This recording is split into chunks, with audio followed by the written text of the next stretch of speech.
Anybody listening right now, how often do you check your guidance system? Yeah. Whew. How long have you been off course? What feedback are you receiving to correct your course? And how are you piloting your life? Get around those obstacles and make room to create opportunities. You are listening to the Around the Way podcast. And now, your hosts, Kyle King and Kiana Williams. Welcome to another episode of Around the Way podcast, where we help you get around your obstacles and find a way to redesign your life. We are back with an amazing topic. Are you at a place where you feel like you're putting in a lot of work? You feel like you've been working on something for a long time, but you just don't see the stats. You just don't see the success. You just don't see, maybe you're in a relationship. Maybe you're in a relationship and you've been putting in the work, you've been dating, you've been going out, you've been spending time, you've been talking, but you just don't have that spark, that feeling. Or maybe you're building a business. Maybe you're wanting to be that entrepreneur, you're putting time in, but you're just not getting clients to convert. That's what we're going to talk about today. We have something absolutely amazing planned for you. And the overall goal of our presentation of our podcast today, right? And I say presentation because we want to always be able to present you with new ideologies and help you acknowledge and reflect and recognize the things that you're not looking at or maybe even overlooking, so that you can begin to understand that life is, it's not a scoreboard. Life is not a scoreboard. So before we even how are you feeling today, Kiana? I feel good.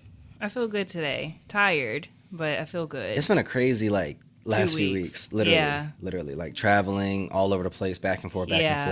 Driving at that. No, literally. Not just traveling, but driving up and down the coast. Literally driving. Making my way downtown. Like literally. So I feel like this has been a interesting week. Right. Mm-hmm. Today was a super amazing day. So shout out to my son, Carter. He scored his first point. Wow. Let me tell you something. From his first game to his third game, he just started playing basketball, for anybody who didn't know. And he's 5. And from his first game to today, his third game. A whole different child. Like a whole different child. He was more aggressive. He was getting rebounds. He was getting steals. He was pushing people, getting fouls. We're going to count it, though. We're going to, he was a little bit aggressive. That's what we're just going to say. But he had that spark. He had that glow. And, it kind of inspired me today to talk about that, right? And I think something that I posted, it was saying that, my son scored his first point, and but a lot of people didn't see the month of training. Like we've been training like we prepared for the Olympics for the last 3-4 weeks. And, it's frustrating because he in the first 2 games, he was prepared physically, but mentally and emotionally, he was nervous. He was crying. He wasn't walking, running up and down the court. Yeah. The second game, he came out of shell a little bit more. Towards the end, but I feel like today, he was like a whole different child. Right? And what that brings to me, right? And where I want to kind of just take this conversation today, and then we'll be able to flow from there, is that there's so many people that are watching the scoreboard. There's so many people that. Carter didn't score a point. He didn't even take a shot the first 2 games. He didn't get a steal. He didn't get a rebound. Nothing. But I think so many times people look at those 2 games as a reflection on the whole preparation process, right? Because they didn't score, because they didn't get that opportunity, because that person didn't ask them to marry them, they just want to give up, But I'm so proud of him because he was resilient. He was uncomfortable at times. He was nervous at times. He wanted to give up playing the sport at times. But he got out there, and when he scored his first shot, when he dribbled up the court, traveled a little bit, but when he dribbled up the court and shot the shot, it was like when it left his hand, everybody was silent because we were all waiting on what's happening here. And then when it went in, I just remember I heard everybody screaming, but I looked at him, and then he looked at me, and then he had a smile that I was like, "Good job, buddy."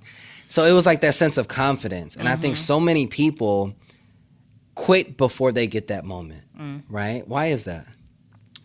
So, So I see, I have a couple thoughts based on what you said. I think the mistake that a lot of people make is assuming that what they're doing right now is good enough. And I don't mean to say that in a pessimistic way, but one of the quotes that you say all the time that I like so much is activity doesn't equal achievement. Right. And so resilience is great. Like, that's great to get back on and do. You have to do something different, though. Like, the people that actually win the game, they've mastered the skill. So they're now able to apply those same skills to actually win now. So yeah, there's some time that goes into learning the skills. So maybe that is how to prospect, how to write emails, how to do all these things. But if what you're doing right now isn't working, you may have the right skills. You may need to apply them differently. Ooh, talk to me. So it's because I know you're in this kind of the same place right now. You have, you're probably one of the most gifted people that I know. Thank you. But I feel like the scoreboard doesn't show that. It doesn't reflect that, right? There's a lot of skilled people, but maybe you're in the wrong position. Maybe you're in the wrong industry. Maybe you're just applying. I like what you said, applying those skills in the wrong place. Yeah. So talk to me a little bit about that. I think that definitely is like where I'm at now, where I think I had all the right ideas and all the right gifts. Who video was that you sent me the other day? And they were saying that, shout out to my boy, Kenny Conwell. Is that who it was? And he was like, God, was it him that was like, God is giving you all the gifts you just had? I think it was Jeremy Anderson. It wasn't Kenny. Shout out to Kenny, too. It was Jeremy Anderson. Shout out to my bro, Jeremy. Yeah, he's like, God has already given you all the gifts that you need. And that's definitely me. Like, he's giving me. He was talking about, like, faith without work is dead. Yeah, it's like, he was like, God might not give you. What did he say? He may not give you the table, but he gave you the tree. So now it's up to you to take that tree and turn it into a table. Facts. And so I think that's me, where I think a lot of times God is pushing me to work bigger. I think there are so many people that it's great. They operate on a small scale and it really, really works for them. And it's like, I'm hustling these books and I'm selling these books and I'm selling these courses, and they're like in this hustle mentality. God won't let that work for me, because I think the responsibility is bigger for me. So I think he's now pushing me into, Kiana, you can write a great book that transforms people, but I'm not going to let those people see the value in that. I need you to go bigger and get it at a bigger scale, because what I've created for you is bigger.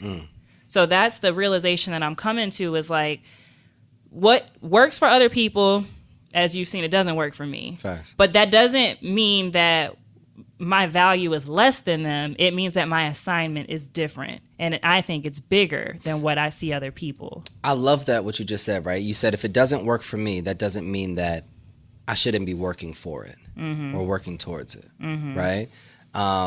It's kind of like, if it doesn't work for me, that doesn't mean that I still need to put in the work. Yeah. You know what I mean? You need to like reevaluate and see, is that goal that you're chasing after what you're supposed to be? Like, is that in alignment with where he's sending you? Or is that the easiest goal that you saw, and so that's what you chased after? So I guess I love what you said. So talk to me, the person that's listening right now, that's, right here in the episode, that's like, all right, I hear you, Kiana. And maybe I'm even at the same place that kind of we were talking about earlier, where, I'm trying, but how do I open and widen my perspective to see like what area that this would work in? Could you give more so of an actionable step by step on how that person could go from, damn, this isn't working, to, damn, like this is purpose? I think that the exposure piece is what needs to happen. We just had a conversation about that on Friday, where it's like, and kind of what we talked about with your Authors Elite group and PM30, your ceiling is going to be located wherever you've been exposed to. Like, your ceiling is never going to be higher than what you've seen around you. So if you're around people who at the height of their career are making $40,000 a year, which is average. No, facts. That's where your ceiling is going to be, because you've never seen anything bigger than that. Yeah, it's interesting, because when you said like, we were talking about that, like I'm happy over $200,000 quarter until we was talking to somebody that had a $200,000 month. Yeah, and then it's like, wait a minute, so that's possible, and and this is somebody that I actually can have a conversation with and like learn from. And like when you were talking about 10xing your business, I said, okay, well, who has a business like what you want? Facts. Because that's where now you need to be spending your time.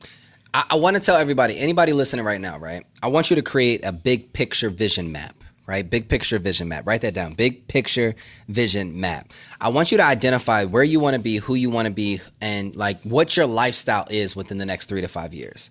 And, you know, like for me, I'll give you the game right now. So when I'm thinking about my business model, I'm thinking about like, we're going to have 4 different departments. We're going to have accounting and finance, marketing and sales, customer experience. I could talk about all that on another podcast another day.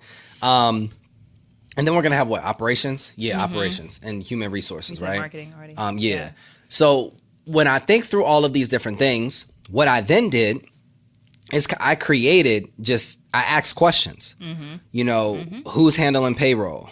Why are we paying people weekly versus biweekly versus monthly? What is the cost savings? Who's doing the taxes?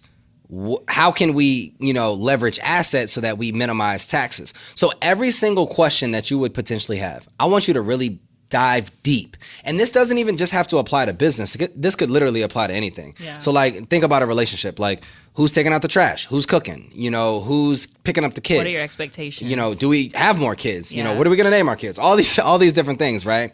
And if you really get intentional and just write down the questions, because so many times we think about the answers when it's time to give the answers, but we've never reflected on the questions. So now we're answering from a place of emotion, but not really a place of planning, preparation, and the process that it took to get to that place where we can effectively and intentionally answer the question, right? So what I want anybody to do is to create a big picture vision map.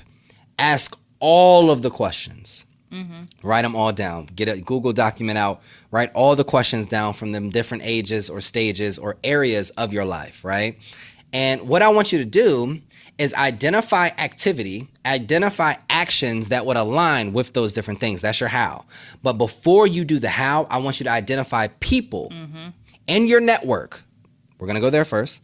In your network that are experts, not just doing it, experts, and have the results that align with that lifestyle that you see in 3 to 5 years. And that, like he said, that could be relationship or that could be professional, because if you're saying that my goal is to be somebody's wife or somebody's husband, but nobody in your circle is a wife or a husband. How do we find that person? Because I was talking to somebody the other day and they were like, I was giving them this game, right? And then they were like, well, when I look through everything, you're the only person that I have for one of these areas, but all of the other areas, I don't have anybody and I don't know how to find those people. Where do you find those people? Talk to us. And so that is a problem. That is a problem first, because you're not going to be able to crack your ceiling if the people around you are at the ceiling where it currently is. You know, you're not going to be able to see past that.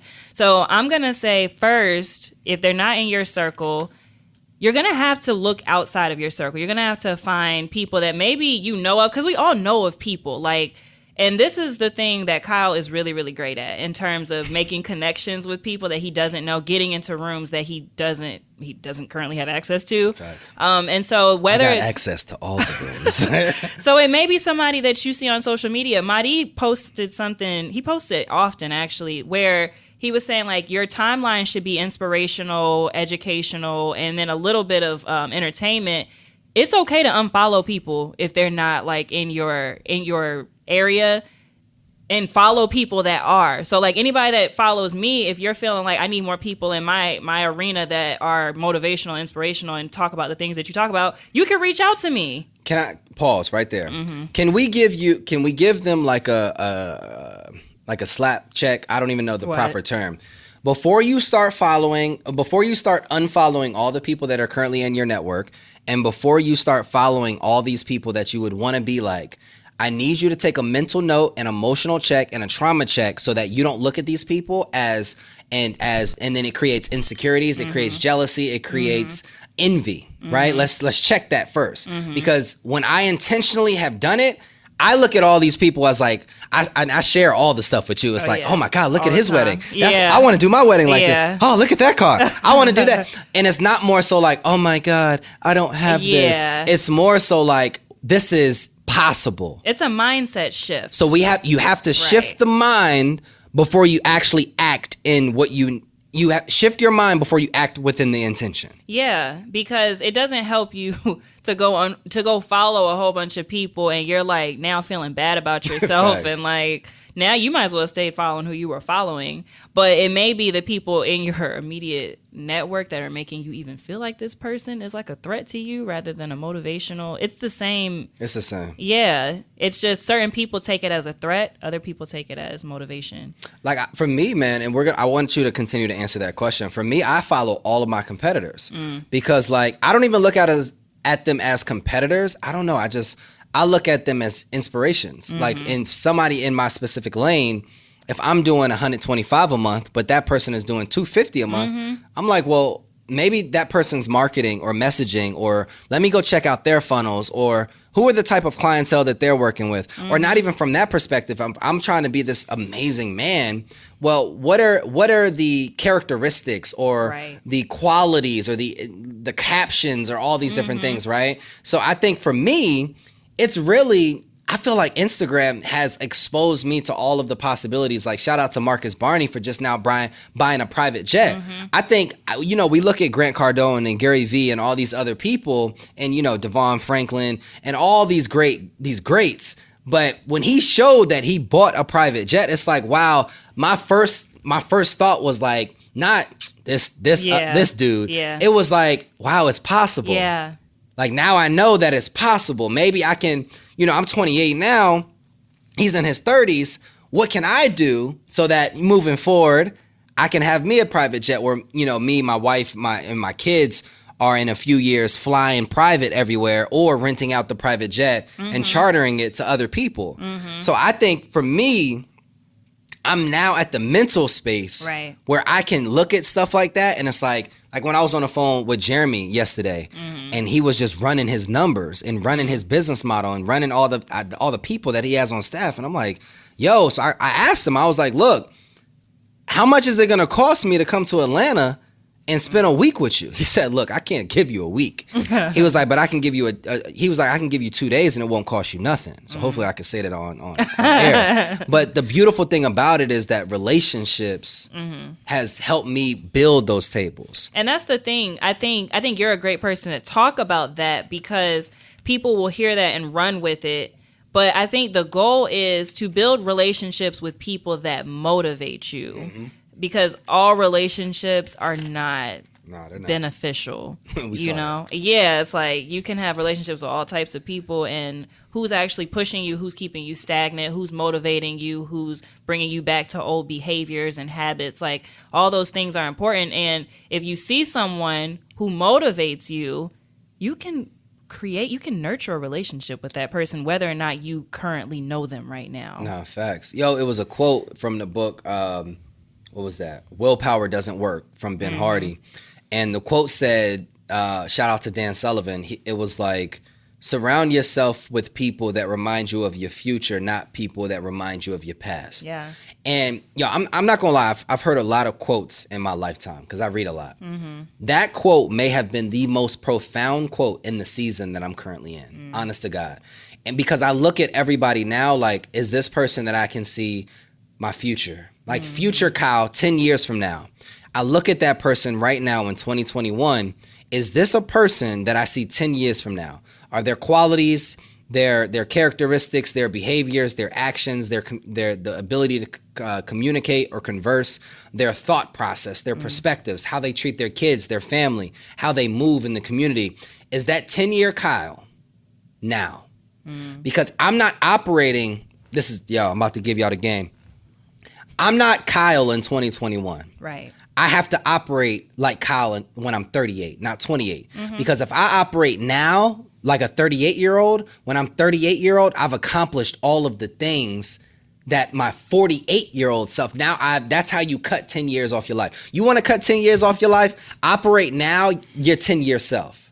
That's a very Benjamin Hardy thing to say because he talks about that. And personality isn't permanent as well. It's like all of whatever you say you want 10 years from now, what does that person, the person that is, what do they like to do? What do they watch on TV? How do they treat their family? What do they value? Like all of those things are what you think about now because it does create that person because you're acting as that person would act. Because I feel like even today, it got emotional today.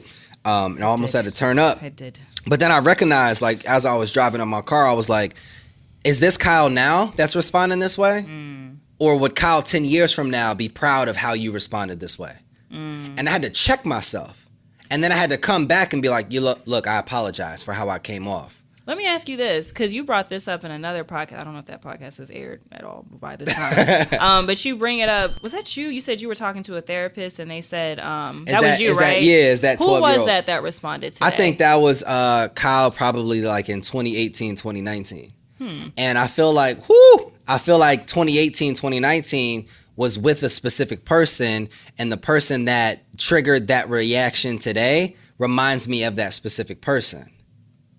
True. You see what I'm saying? That is so true. I have to now identify, does that person that I'm surrounding myself remind me of 10 years from now, or like why does 4 years ago? Why does that person have the ability to bring out that version? Exactly. So then why is that person still here, still present? So you got to look at, like, anybody that's listening right now, man, like, you got to look at your relationships right now and really just ask yourself one question. Does this person align with my future?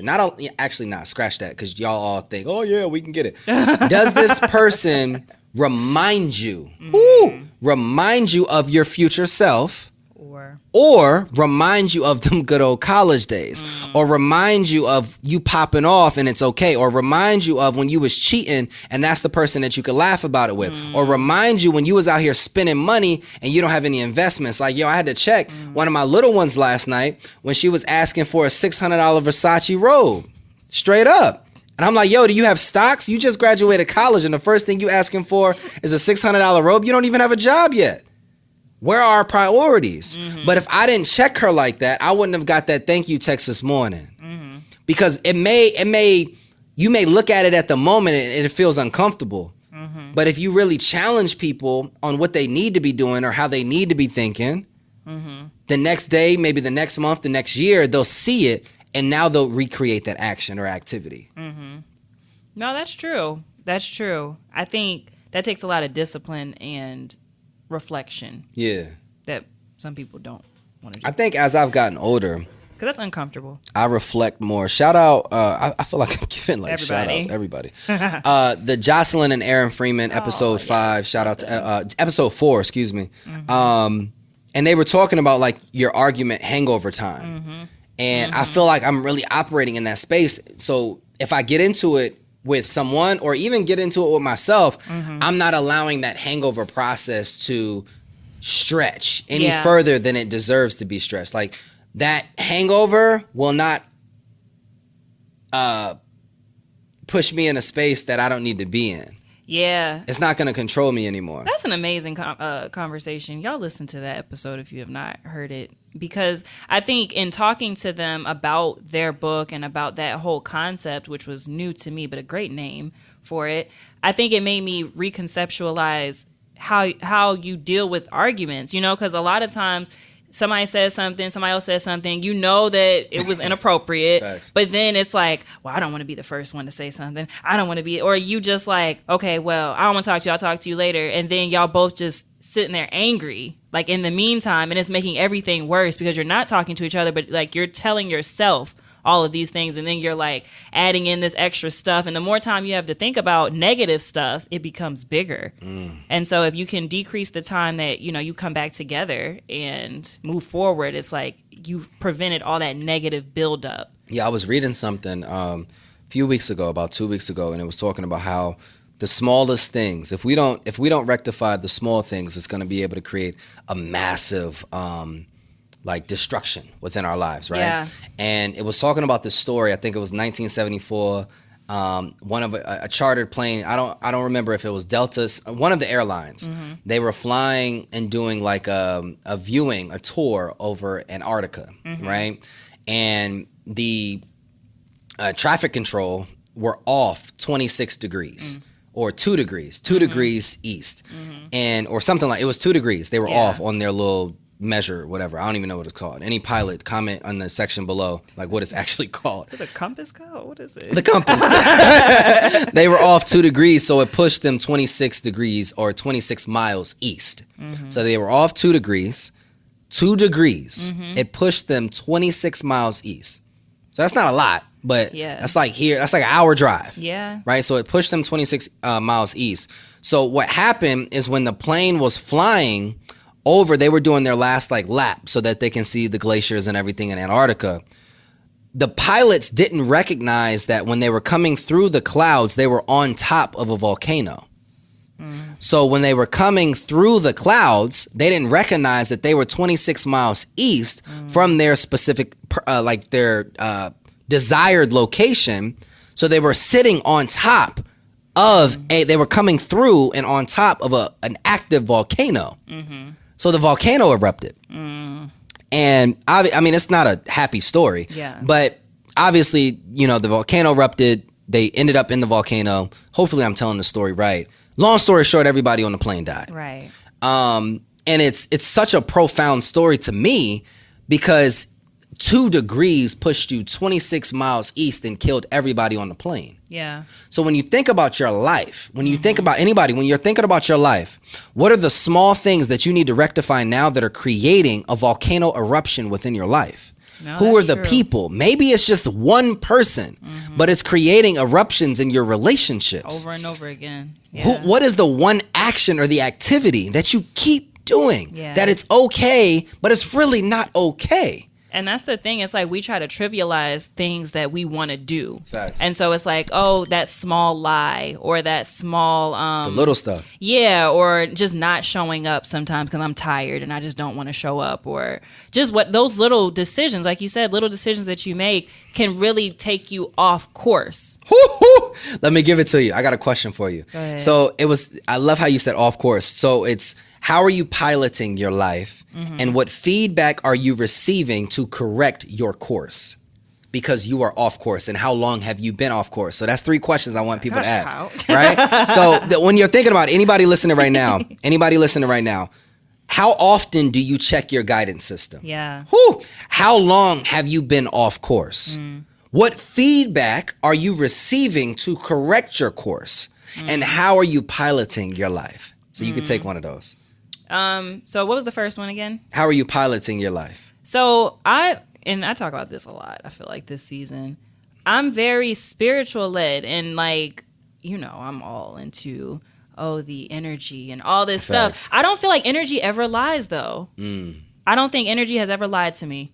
And so when I feel like something is off, I may not have the proof, I may not have the verbiage to really express how I'm feeling, but energy never lies. And then God never lies. He has never lied to me.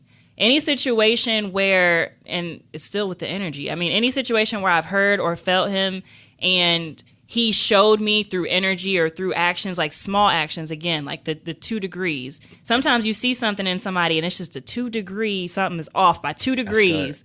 And you be like, no, but I know It's this taking person. me to over a volcano. Yeah, and it really is. It's moving you 26 miles over the Facts. volcano. And so I think the one question that maybe should be added is, what are you being guided by? Who are you being guided by? That's good. Because- Who is flying your plane? Exactly. Are you flying your plane? Are you letting somebody else fly your plane into the volcano?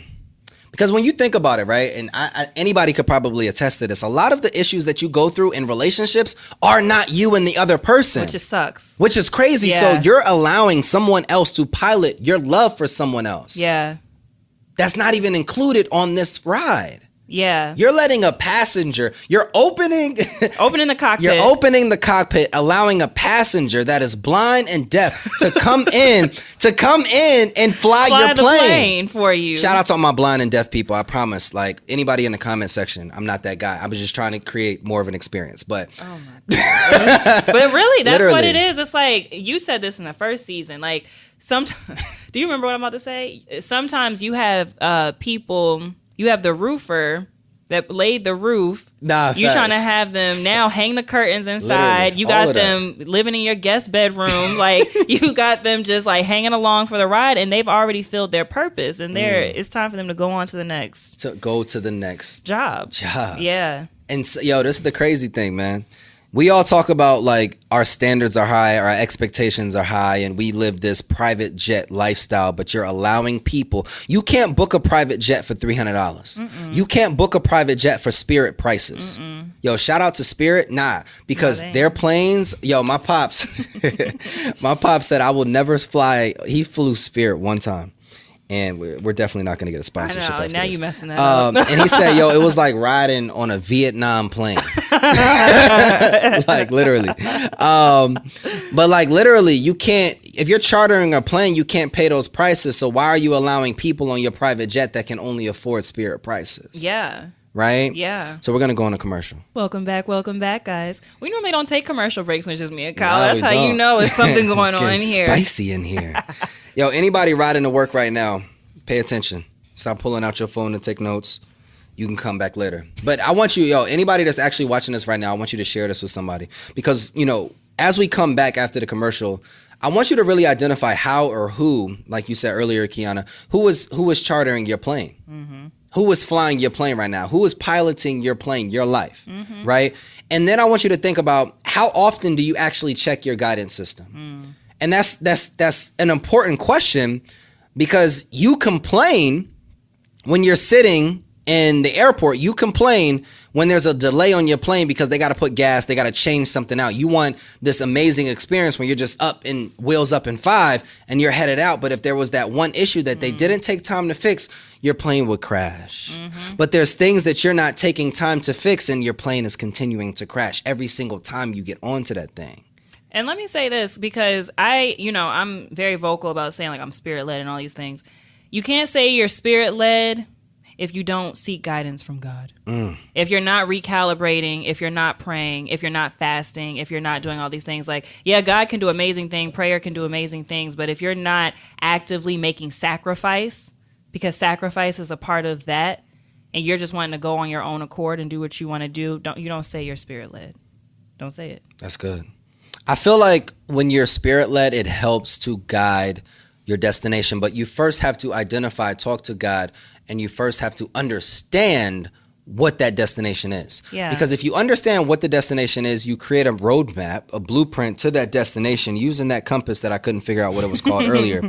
You then recognize and ask yourself those questions of, am I off course? Yeah. And then once you identify if you're off course or not off course, you got to ask yourself, well, how long have I been off course? Yeah. Where did I go off course? Where on my map did I go off course? Was it when I reconnected with that person that should have been out of my life? Was it when I allowed that new person into my life? Was it when I left that job before I was actually ready to move into entrepreneurship? When was it I left entrepreneurship because it wasn't like we were talking about earlier, the stats weren't showing. So when did your life, or when did your destination start to get a little haywire? Yeah. Like, when did it start to get a little cloudy? And then what was going on when you got off course? I don't think a lot of people do that self-work though. Yeah. And I'm charging everybody right now. I'm charging everybody right now to do that work. Because for you to be able to get back on course, for you to be able to choose the right pilot, because this is deep. Everybody's not the CEO. Just because you started the business doesn't mean you are adequately equipped to be the CEO of your company. You may be just a great marketer. You may just have vision or whatever the case may be, but you may not have any leadership capabilities, and that's fine. You can still build a very successful company. But the reality of it is that you may not need to be the pilot of your plane. In that instance, yeah. Like, if you're married, your wife may run the show, and you got to kind of take a back seat in certain things. If your husband may run the show in certain areas, God should be definitely the first pilot of your life, but the reality of it is that who do you need to be the pilot of your life right now? And what are the qualifications that you need that person to have? Yeah. And is the person that is currently piloting your life, do they have those qualifications? And a lot of you are piloting your life, but you don't have the qualifications to be able to get you to your destination. And one thing that you said, and I don't think you even realized the greatness of it. Thank you. Is when you were saying like, when did you get off course? Like, what was the action that got you off course? But then like, what made you consider going off course? Because it's one thing to look at decisions, but then why? Like, what else was going on that made you go into that direction? Facts. Like, so in the instance where you're like, okay, well, why did you leave entrepreneurship? What was going on that made you feel like that was the right choice? When it was, why did you accept Or this who person? was around you allowing that? Right. Or like the first example you gave was like letting someone back into your life. Well, what were you telling yourself about why it was acceptable to bring this person back? So it's not even just you went off course, but what other factors made you feel like going in that direction was preferable to staying on track? That's 100. I feel like that's a great perspective, right? And this is why you got to have guidance checks. And this is why the preparation process is important. This is why before you're looking at the scoreboard, you got to look at yourself. You got to look at your systems. Everybody wants to drive a Ferrari, but then you pull up the hood and the Ferrari doesn't even have an engine. So it's sitting in the driveway. It's sitting at the mall. It's sitting at the gas station. It looks nice. It looks amazing. You're taking pictures. People are coming up to you, but then you've been sitting there for 6 weeks and it's like, damn, I always see that person in that same spot. And because you don't have any engine. So then it's like, you may look good and I see you at the same spot and 6 years later, you're still there because you didn't have an engine, because you never, when the engine check light kept coming on, you kept just saying, I'm going to do it tomorrow. So anybody right now that's still with us, right? I need you to check your guidance systems. I need you to look I need you to look under the hood of your car. I need you to identify the requirements and the policies and the procedures and all of the different things that your piloting experience needs to be. And if you don't have that experience, then you need to find a mentor. Then you need to find a coach. You need to identify who you need to unfollow and identify who you need to follow. And when you start following these people, I need you to create an energy where people would want to start following you. Right. And I'm not just saying social media is deeper than that. It's bigger than that. Who's following you? Who comes to you for advice? Real advice. And who do you go to that is cracked your ceiling, that's going to help you crack your ceiling and get you to that next level? Stop looking at the scoreboard and understand that the process, the preparation is going to help you. It's going to help you perform. This is Around the Way podcast, and we'll see you guys next episode. Bye, guys.